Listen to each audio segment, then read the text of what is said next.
And Matt Wiertel of Velocity Network is joining us now live to talk about something that's been in the headlines lately, banking. Yes. Yes. So obviously with SVB, the demise of that bank, a lot of companies were relying on them, especially in our industry, the tech industry. So very timely topic. We've gotten emails from some of our vendors saying, hey, that bank account's no longer valid. You need to change wire instructions. So just wanted to give people kind of an update. You know, one of the biggest things and one of the huge scams that's now happening, not only personally, but from a corporate perspective, is wire fraud.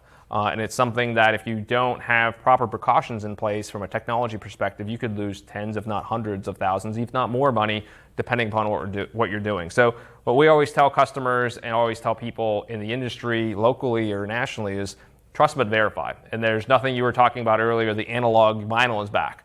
Well, same with technology. You can always text or email, but always pick up the phone. If you're getting an email from your CFO or from a vendor or from some other high-ranking official, just pick up the phone and call them. Said, hey, Isley, did you send me this? Is this real? Is this legit? And then if it is, great. And then verify with the bank, verify with the vendor to say, did you actually send this? Unfortunately, a lot of people are busy, or everyone's busy these days, and they just quickly will just do something and then realize that it wasn't somebody that they were supposed to talk to.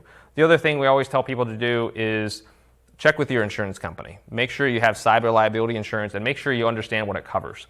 Because unfortunately, much like your homeowner's insurance, if you don't have the backup protection in your basement and the water or sewage floods, you may find out too late that you don't have that coverage. So take the time to check through that. And then lastly, really educate your staff. So when something like this happens, understand to take the time, either through your IT provider or through your corporate communications, to say, look, if you're getting an email from a bank or asking you to change information, that should go to your finance department, and then they need to make those changes appropriately, because it is very important, because unfortunately the bad guys and gals are extremely sophisticated. Once that money is wired out of your account, it is gone, and unless you have insurance and unless you have those fail-safes in place, it's very hard to get back. You know, the FBI and local law enforcement and national law enforcement help, but unfortunately you're dealing with criminal organizations that are worldwide and hard to find. So our first point is, like I said, trust but verify. Always use the analog method if you can.